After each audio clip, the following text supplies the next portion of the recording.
From LinkedIn News, I'm Leah Smart, host of Everyday Better, an award-winning podcast dedicated to personal development. Join me every week for captivating stories and research to find more fulfillment in your work and personal life. Listen to Everyday Better on the LinkedIn Podcast Network, Apple Podcasts, or wherever you get your podcasts. From LinkedIn News, I'm Jessie Hempel, host of the Hello Monday podcast. Start your week with the Hello Monday podcast. We'll navigate career pivots. We'll learn where happiness fits in. Listen to Hello Monday with me, Jessie Hempel, on the LinkedIn Podcast Network or wherever you get your podcasts. Hello, my friends, and welcome to another exciting episode of Negotiate Anything. This show is produced by the American Negotiation Institute, and with over 5 million downloads and listeners in over 180 countries, listeners just like you have made this the #1 negotiation podcast in the world. Hi, my name is Kwame Christian, and I am the founder and CEO of the American Negotiation Institute. Here at ANI, we believe that the best things in life are on the other side of difficult conversations, and we are passionate about providing you with the best content that will help you to make your difficult conversations easier, both at work and at home. Lastly, I want to remind you that we offer consulting and conduct trainings, both virtually and in person, all around the world. Our focus is in 3 main areas. First, negotiation and conflict resolution. Second, leadership. And lastly, diversity, equity, and inclusion. Check the link in the description below to learn more about how we could work with you and your team. And now, without further ado, let's jump into the interview.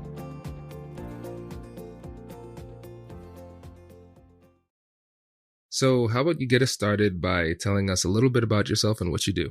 So the most important thing that I take with me wherever I am and whatever I'm doing is I'm a content creator and a project manager. I love projects, and I have a background in finance, just working with investment advisors. So my former experience was as a licensed investment advisor, and I would train investment advisors how to build their businesses. So they would do so face to face. And a big part of that was really understanding what their potential clients would need. So those are some of the things that I just do naturally, and I love to connect with people. So it's really important for me to just build that wherever I am. And currently, I'm working in an environment where that digital content is really important, as well as project management. When I'm not working, I am taking care of smallish humans that somewhat think I'm funny, and I think they're funny too. That's fantastic. And how many kids do you have? I have 2. My son is 11 and he's 5'8". So he's not really small. He's small-ish. And then my daughter is 9. Very cool. Very cool. Yeah, see, I have a 4-year-old. I could not imagine a 5'8" version of my son. I think. Oh, yeah. It's coming. Kai is growing. He reminds us every morning, too. Yes. I can do this. Well, perfect. Well, yeah, we are super excited to have you on the show today, and especially because the topic is kind of a nod back to some of our earlier content. Can you tell us about that?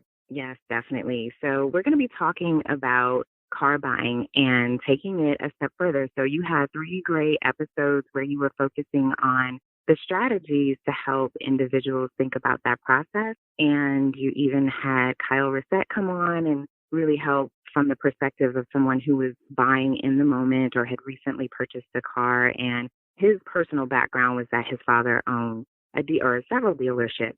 And then you took it a step further with having a conversation, a recorded call. So what I've done is taken the content that you created in a number of different ways, even beyond those episodes, and listened to a few additional episodes that were really valuable, and then built on my background in finance and being able to understand what it looks like from the sales side. And again, like I said, just that project management and love of research. So I thought it would be really cool to have a conversation about how to do it well, especially because car buying is a really important and financially heavy decision, which can cause a lot of stress for a lot of people. Fantastic. Yeah, I think this is great. And I'll put a link to each of the 3 episodes in the description of this episode, just in case the listeners are relatively new and haven't heard those ones. I think that they are 3 years old now. That's crazy. Yeah. Very cool. So there were 3 main topics that you wanted to focus on today, and those were research, relationship building, and decision making. So let's get started with research. Tell us a little bit more about that. So it's important to really understand what your needs are and be focused on that, because if you get caught up in the desire to have something new and shiny, you can really get taken off course and lose an understanding of what your bottom line is and how much you want to spend. And then you can also lose focus and end up with a vehicle that doesn't fit your family's needs. So one of the things that I did, and I spent from December to July, not fully researching, but just keeping an eye out, because I knew I had an immediate need to buy a new vehicle, or at least I thought so in December. So part of that research is thinking about the most important vehicle need that you have and what that really means to you. And for me, I had a 15-year-old truck, or close to 15-year-old truck, and I knew it wasn't going to last much longer. So I had to consider what was most valuable and what would be the best way to spend my money, and focus on those two things before I took it any further. Very interesting. Okay. And so as you were going through this process, did you download the car buying guide? So I did try a couple of times. What was most helpful for me was, I'm an Audible learner. So it was really helpful for me to have the podcast episodes. And I know people learn in a lot of different ways, and you have excellent resources. I listened to several of your podcast episodes and really took notes to the degree that I could remember exactly what was said. And people need to really understand how they function best, because I like quick information. So that's where YouTube and my research with YouTube really helped, as well as being able to look at articles. So I pulled a variety of different resources, and part of that research was really understanding insurance, taxes, all of the things that will factor in, and then being able to research how I will have that in conversation. That's really smart. And now I know the insurance part and the taxes part, that's not something that I addressed in my episodes. So what were the most important things that you learned from the process when it relates to those two issues? So with insurance and taxes, it's going to be different. We'll take it one step at a time. So insurance, even if you've had a long-term relationship with an insurance company, it's important to consider that you can have fluctuation in what insurance companies would be willing to offer you. And the change in rate is really something that you want to make sure you consider. So it's important to look at a variety of different insurance companies and ask what you would be paying for the potential cars that you're considering.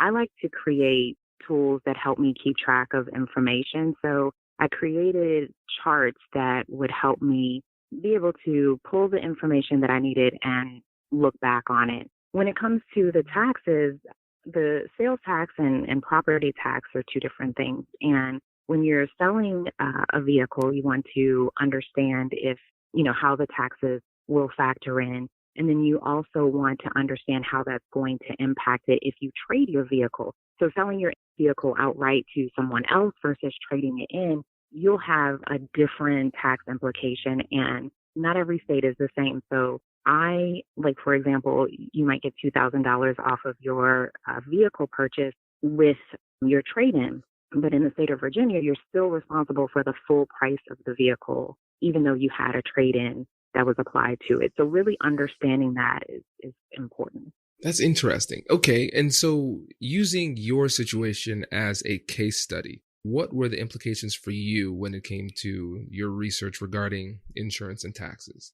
So I knew right away that there were a couple of additional things that I folded in. And I knew right away that, like I said, I'm in the state of Virginia, so it wasn't really going to reduce how much I would be paying in taxes, but I wanted to factor that into my bottom line, how much I was actually spending, not per month, but over, the cost of the vehicle, the life of whatever loan I was taking out.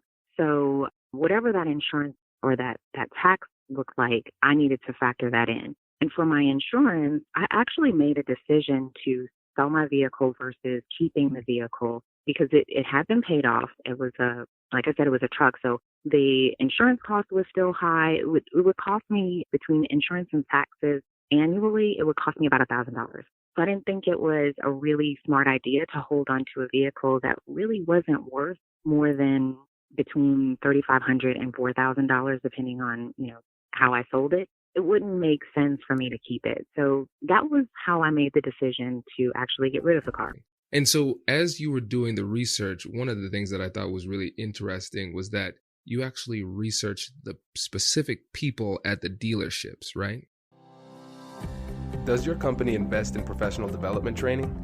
If you believe that your team would benefit from a negotiation workshop, all you need to do is go to our website, fill out the workshop request form, and then we'll set up a time to chat. These workshops are completely customizable, and we've done them all around the country. Negotiation and conflict resolution skills are beneficial across all professions, but they're especially useful in procurement, purchasing, sales, sourcing, and contract management. Our calendar is filling up quickly, and we even have some workshops scheduled for next year. If you think you might want one, I'd suggest reaching out soon so you don't miss out. Check out the link in the description to learn more, and we will be right back after this.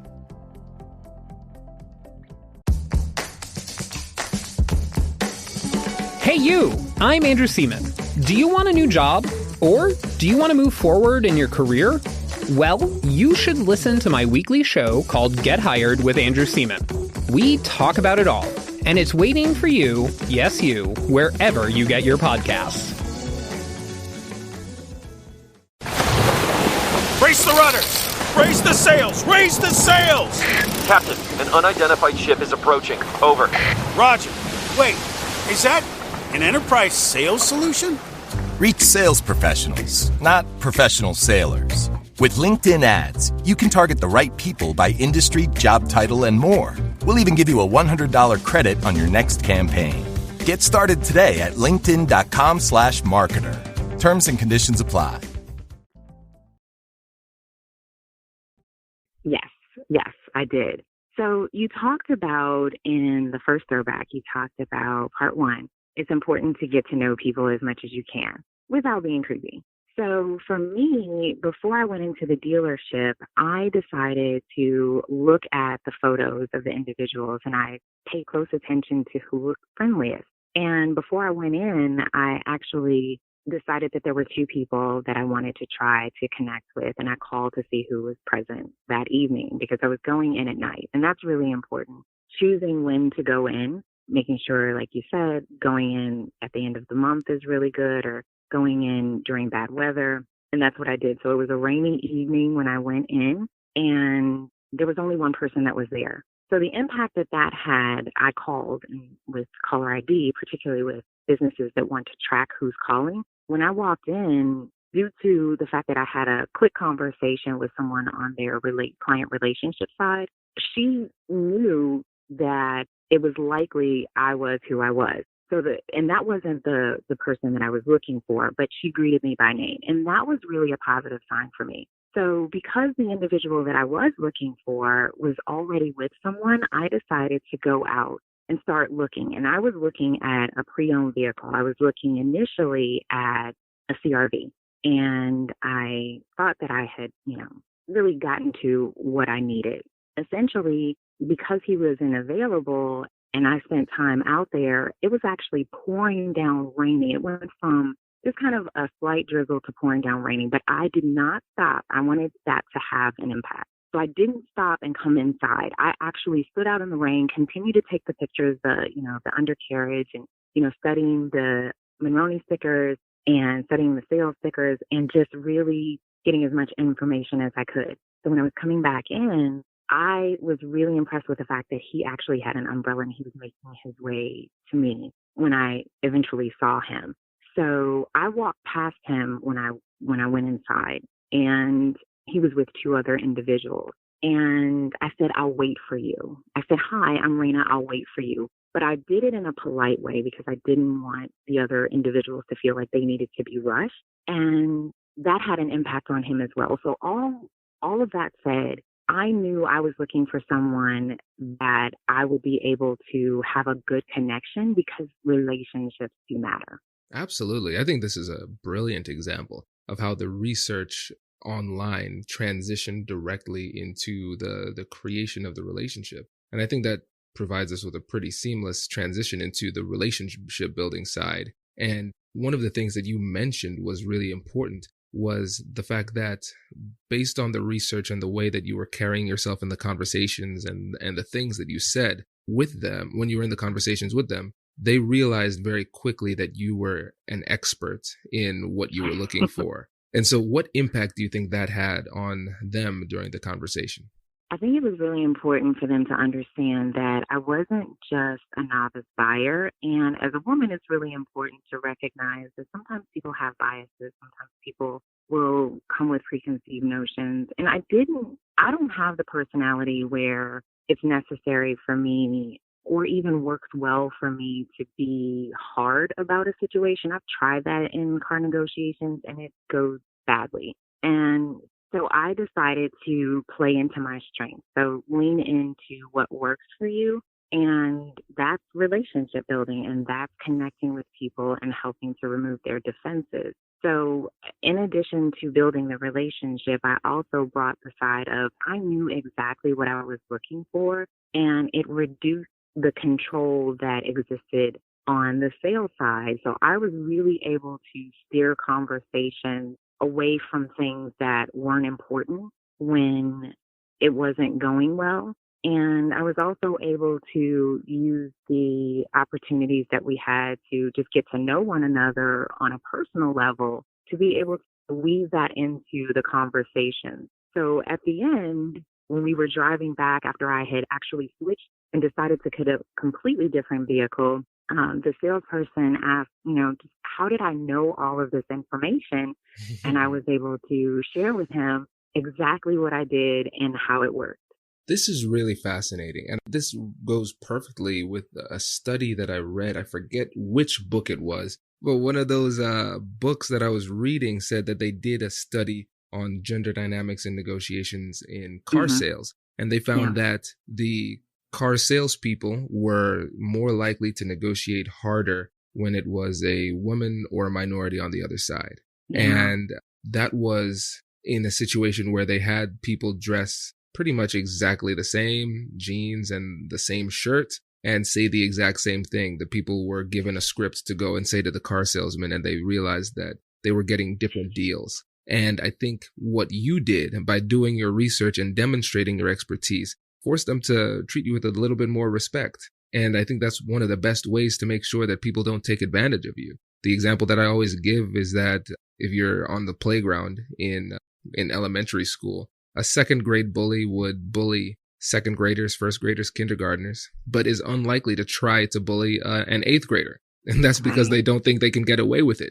And you demonstrated that they couldn't take advantage of you and they wouldn't be able to get away with it. Thank you. I appreciate that. Yes. And I think for just the audience in general to understand, you don't have to have a lot of information to be confident. It's really in not allowing your emotions to persuade you, and it helps you to slow down your focus. So let's say you don't have an opportunity to do a lot of research on a vehicle. And like I said, I switched my vehicle the Saturday morning before the Sunday that I purchased it. I still did research in between, and I took advantage of a lot of different resources like the Costco auto buying or car buying program, which I highly recommend. Even if you don't have a Costco membership, it's worth getting a Costco membership because you can save, over $1,000 on a vehicle that's new. But it's about taking the opportunity to just slow yourself down. And you probably understand this, and you might think about like either Kai or like situations where you and Whitney are making purchases and you're thinking about how great it will be when you have this. So you're already envisioning yourself in a position where you want to be. It's important to pause that because I'll give you an example of how I was able to do a great job, I believe, in negotiating. But at the very end, I had gotten really excited and high-fived myself mentally because I had done such a great job negotiating. It was the cost of the car was $1,000 below MSRP, and I was getting a higher trade-in than the sales manager originally wanted to give me. There were all these things that were going my way. But like Kyle said, when he was talking about making sure that when it gets down to the financing, you want to pay attention because the numbers can be different. Well, in this situation, I was envisioning myself having done a great job, and I didn't take 30 seconds to calculate three numbers that actually caused me to lose $500. So it's okay, lesson learned, and I'm going to speed up my payoff so I can gain that $500 back. But it's just really important not to push yourself too far into the future during the negotiation process because, like, it's not over until it's done. And it's not done until everything's signed and it's finished. Exactly. And we have to start to look at these agreements with a more critical eye because we're going to be biased towards agreement, especially if we put a lot of effort into it. So we have that sunk cost fallacy working against us. And then if we start envisioning this fantastic future with this new CRV, then we're already envisioning a future where the deal is done. And so you stop focusing on the details. So this is a really valuable point in this situation and just in general. If you start to envision this beautiful future, that's really a salesperson technique, right? To get you to focus on something else and not so much on the details. Definitely. Well, perfect. So let's move on to decision making. I think this makes sense right now. What were your decision-making factors that you considered when you were going to pull the trigger?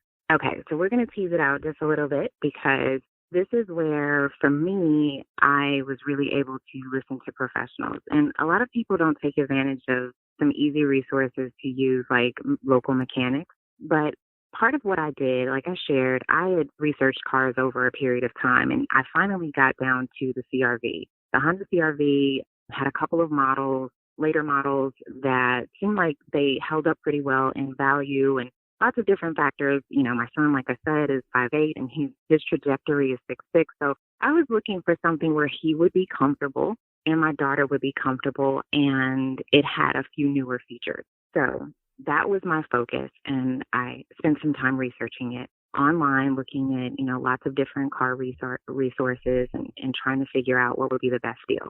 So I'm pretty sold on this vehicle, and I don't know how it happens, but as soon as you find the one you think that's is the one, you begin thinking that's the only one. So I had to pull myself back several times. And finally, I knew I was going to, when I was looking at a used model, I knew I needed to involve my mechanic. And I have a trusted mechanic. So it was easy for me to just say, I'll pay for them to look at it. And thankfully, they actually offered to look at several for, like $70 or $60. And that was beneficial. And I also listened to what they were saying. So here's where things changed on the decision side. There were a couple of dealerships that I went to and I looked at the vehicle. I highly recommend that if you have a fall in love tendency, not to spend too much time in the car. Spend enough time so that you like it, but let the mechanics be the one to really help you to be more objective about the situation. And what I mean by that is if they let you take, and they should, if they don't let you take their vehicle to a mechanic, then walk away. If they're open to it, don't drive it. Have them drop it off, and they will. They will drop it off at the mechanic, and when it doesn't work out, they will pick it up. That way you don't have to spend any time in it because you will talk yourself into, oh, it's not that bad when it actually is. So what happened for me was I chose two vehicles, and the mechanic said no to both of them right away and said, here's why. Look at the undercarriage. And the Carfax was actually inaccurate. So it's important for people to recognize that sometimes you're focusing on information that you think is quality, and it's not always. So when he said no, I said no matter how much I liked it, because I was paying for his expertise. It really makes sense to trust someone else to help you in this area. So he said no twice, and I told them to come and pick it up. And the second time, I actually asked them to have them come and pick it up. And what helped me with that was I later learned that the salesperson called them back and went off. So definitely not a relationship that I wanted to maintain with that dealership. So I had moved on. And in the end, I moved from the CRV down to the HRV. and saw a couple of vehicles, and I used CarMax to be my source for getting into cars and seeing what would work because I needed to physically get in. And CarMax is one of the, largest inventories where you have a lot of different models. So on a lunch break or on several lunch breaks, I would just go and every door that was open, I would get in and I would look at the vehicle and see if I liked it. And I'm pretty good with making quick decisions. So I was able to eliminate a lot of vehicles, and I actually put a note on someone's car who had an HRV that looked exactly like the one I thought about buying. And she called me back and said, I'd happy to answer any questions. And her thing was she had a larger size husband, and she said he can't fit in the car. He doesn't feel comfortable. So I took that off my list. And I asked some other individuals who were in parking lots what they thought of their cars. Got more information, like white cars are more valuable, they don't get very hot, and black interiors aren't that bad. So that helped me get to, on Saturday morning, I saw the fit. And interestingly enough, again, connecting with people really matters. There was a gentleman at Costco who was going into Costco, and I said, hey, do you like your car? And we literally spent over like 30 minutes talking about how great it was. He let me get in. He turned on the car. He sold the car. He literally sold the car. So I went to the library, immediately went to the library. It was Saturday, and I went to the library, started doing some research, called around, got MSRP information, got everything I needed, got the Costco buying program information, which then I was able to, they had contacted, what they'll do is there are a couple of resources that will send out your information if you want to local dealerships. So like Costco will send your information to the dealership so that they can reach out to you with your permission, of course. So the dealerships contacted me, including the one where I had walked away from the CRV that I didn't want. So that's how I ended up with a completely different car. This is so cool. And I think the parallels to just standard business negotiations are really clear here. And so one of the things, like you said, you don't want to fall in love with the deal. That's a big thing. But you also want to check out your alternatives. What else is there in the market that works for you? And you want to have the opportunity to talk to other people in the market who might have had experiences with one or two of the options to get their unbiased opinions. And so this really circles back to the research part of it, because you're still in the decision-making process. You're utilizing the research that you started to gather at the beginning of the process, continuing to gather that resource throughout the research throughout the process so you can make a higher level decision at the end. Yeah. That's very smart. And so I think one of the coolest things is you went to somewhere like CarMax, who has a massive inventory, but also, CarMax doesn't negotiate. They have a hard policy against negotiation. So you said, listen, I'll come and check out your cars, but I'm not buying. But it's not where, because you can easily see that their prices are much higher. That's fascinating. This is a masterclass. And so let's do a bonus, number 4. Okay. It seems as though all of this really made the actual negotiation, the actual conversation with them pretty straightforward. Yeah. I mean, it really went pretty easily all the way down to the very end. And I just asked for what I wanted. I asked for some of the items in the car, like cargo mats and cargo cover and floor mats that I knew would be valuable for me. So that went really well. And like I said, lesson learned, and let the audience learn from my mistake. If I had just slowed down, and that's where I encourage people to just slow down at the end and take a break. I encourage people to eat before they go into a negotiation, make sure that they don't have any needs that are pressing, because, our natural needs are going to take over and we're going to lose concentration. So we get all the way to the end, and I got it down to 17.5, which I was really happy with because the MSRP was 18,960. So I felt like, okay, I'm doing really well. And I had added on, the extra items and had gotten a higher trade-in. And we get to the point of going back to the finance manager, and that's the closing section. So I brought in my own financing, which I highly recommend people do as well. It helps you to make a better decision. So on that day, I came in knowing that I was ready to buy a vehicle, but at the same time, knowing that I could get this vehicle from anywhere. So if something fell through, I could walk away. But I had the keys to the truck. I had my title. I had my financing. I was good to go. And my loan was for $20,000. I did not want to spend, or 21. I did not want to spend that much. So when I get to the back of the office, we're, again, having great conversations. I saw his family and, just started talking about that. And of course, they're experts too. So they're doing the same. He's doing the same thing. And he begins to tell me, or he weaves in, you see how your truck had this faded stripe and all these different details. And so it goes into the extras that they want to sell. And I was having none of it. First of all, my car is white and the interior is black. I don't need any protection. So I was like, no, that's okay. I'm good. And he was really disturbed. Like, he was really trying to keep it together because that's where they get their money back, especially because they're not getting their financing. But I was good. And so I said, thank you. And when he got the loan, he was like, you had more than enough money. I was like, I know, but I don't have to spend it. It's not my money. Exactly. I'm not going to spend it. So at the very end, which I thought was really interesting, I'm back at the table with my salesperson. And I had already signed everything. And the finance manager comes back over to the table and he was like, I think there's a little matter of an extra $1,000 that we didn't include in your final price. And I was like, no, I think we're good. And he said, okay, let me talk to the sales manager. So he went over to the sales manager and he was like, yeah, I guess I'm going to have to eat that one. So I don't know where that $1,000 was supposed to go, but I wasn't trying to pay for anything extra. No handling, no destination fee, no processing fee. I'm pretty sure that $500 that I didn't calculate was added back in. But again, I can make that up on my own and it's a lesson learned. But the point of that is to stay focused. I knew that I didn't need to have protection or anything else. I needed a car that was going to drive.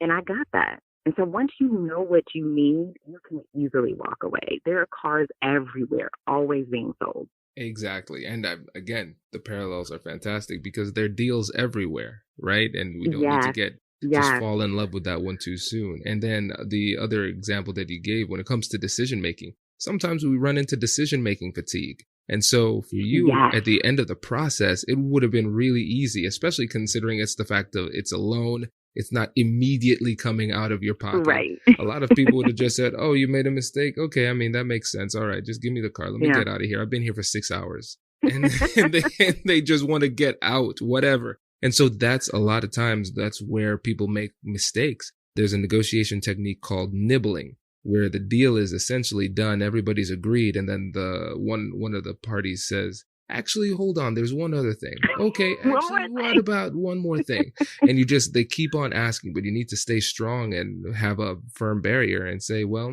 if you need that other thing, then we can either walk away or renegotiate the whole deal. But I'm most likely going to walk away because that is a red flag for me, especially if it's a situation where you're going to have to deal with this person down the road.